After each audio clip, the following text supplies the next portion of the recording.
నీవు మాత్రము గాక నీతో కూడా యోధావారు కూలినట్లు నువ్వెందుకు అపాయములు దిగుదు అని చెప్పినను అమధ్య విననందున ఇశ్రాయేలు రాజు అని యెహోయాషు బయలుదేరి యోధా సంబంధమైన బెషిమెషి పట్టణం దగ్గర యోధారాజు అని అమధ్యాను కలుసుకొనగా యోధావారు ఇశ్రాయేలు వారి ఎదుట నిలువు లేక అపజయం పొంది అందరూ తమ తమ గుడారములకు పారిపోయి మరియు ఇశ్రాయేల్ రాజైన యెహోయాషు అహజ్యాకు పుట్టిన యోవాషు కుమారుడైన అమజ్యా అని యోధారాజును బెషెమోషు దగ్గర పట్టుకొని యెరూషలేమునకు వచ్చి ఎఫ్రాయిం గుమ్ము మొదలుకొని మూల గుమ్ము వరకు యెరూషలేము ప్రాకారము 400 మూల పొడుగున పడగొట్టెను.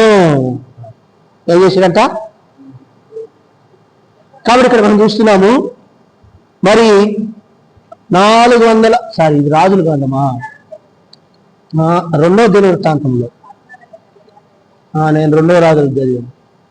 2వ రాజుల గ్రంథము దినవృత్తాంతముల గ్రంథం కదా, 14వ అధ్యాయం 8వ వచ్చింది.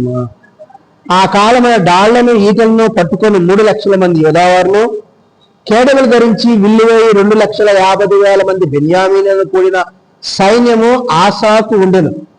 వీరందరూ పరాక్రమశాలలో ఉండిరి. ఆసా యొక్క వృత్తాంతాన్ని మనం చూస్తున్నాం. ఇక్కడ కుషీడైన జరహు వారి మీద దండెత్తి 1000 సైన్యమును 300 రథములను కూర్చుకొని బయలుదేరి మారేషా వరకు రాగా ఆసా అతనికి ఎదురుపోయిను. వారు మారేషా నద్ద జఫాతాను పల్లపు స్థలములందు పంక్తులు తీర్చి యుద్ధము కలుపగా ఆసా తన దేవుడైన యెహోవాకు మొర్రపెట్టి, యెహోవా, విస్తారమైన సైన్యం చేతిలో ఓడిపోకుండా బలము లేని వారికి సహాయం చేయుటకు నీకన్నా ఎవరు లేరు. మా దేవా యెహోవా, మాకు సహాయం చేయము. నిన్నే నమ్ముకొని ఉన్నాము. నీ నామమును బట్టి ఈ సైన్యం ఎదిరించుటకు బయలుదేరి ఉన్నాము. యెహోవా, నీవే మా దేవుడు. నరమాత్రులను నీ పైన జయముందు నీకు మనం ప్రార్థింపగా అని ఏం చేశాడు? అక్కడ ఆసా ప్రార్థన చేశాడు. యెహోవా ఆ కూషీలను ఆసా ఎదుటను యోధావారి ఎదుటను నిలువు నీక వారిని మొత్తినందున వారు పారిపోయి ఆసాయును అతనితో కూడిన వారిని గరారు వరకు వారిని తరుముగా కూషీలు మరలా పంక్తులు తీర్చలేక యెహోవా భయము చేతను ఆయన సైన్యపు భయం చేతను పారిపోయి యోధావారి విశేషమైన కవచం పట్టుకున్నది. గరారు చుట్టూ ఉన్న పట్టణంలోనికి వారందరి మీదకి యెహోవా భయం వచ్చింది కనుక ఆ పట్టణంలోని కొల్లపెట్టి వాటిలో ఉన్న మిక్కుటమైన కొలుసమ్మంతయో దోచుకొని. చూడండి, ఆసాకు అపాయం వచ్చింది. ఏం చేశాడు? ఆసా సహాయం చేయమని చెప్పేసి దేవుణ్ణి ప్రార్థించాడు.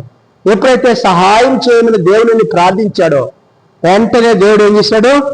ఆసాకు సహాయం చేసి శత్రువుల మీద విజయాన్ని ఆసారాజుకు కలుగు చేశాడు.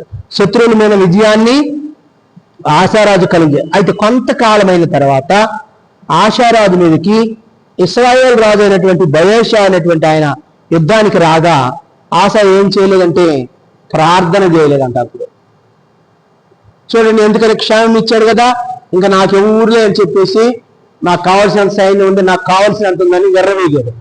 చూడండి, దినవృత్తాంతం 2వ గ్రంథం 16వ అధ్యాయం చూస్తే మొదటి వచనం చూద్దాం. ఆసా ఏలుబడిన 36వ సంవత్సరమున ఇశ్రాయేల్ రాజైన బయేషా యోధావారి మీద దండెత్తి బయలుదేరి యూదారాజైన ఆసా యొద్దకు రాకపోకలు జరుపుకున్నట్లు రామాను కట్టింపగా ఆసా యెహోవా మందిరమునందును రాజనగరునందున ఉన్న బొక్కసములోని వెండి బంగారములను తీసి దమస్కులో నివాసము చేయు సిరియా రాజుకు బెన్హదదు వద్దకు దూతలను పంపించి, నా తండ్రికి నీ తండ్రికి కలిగినట్లు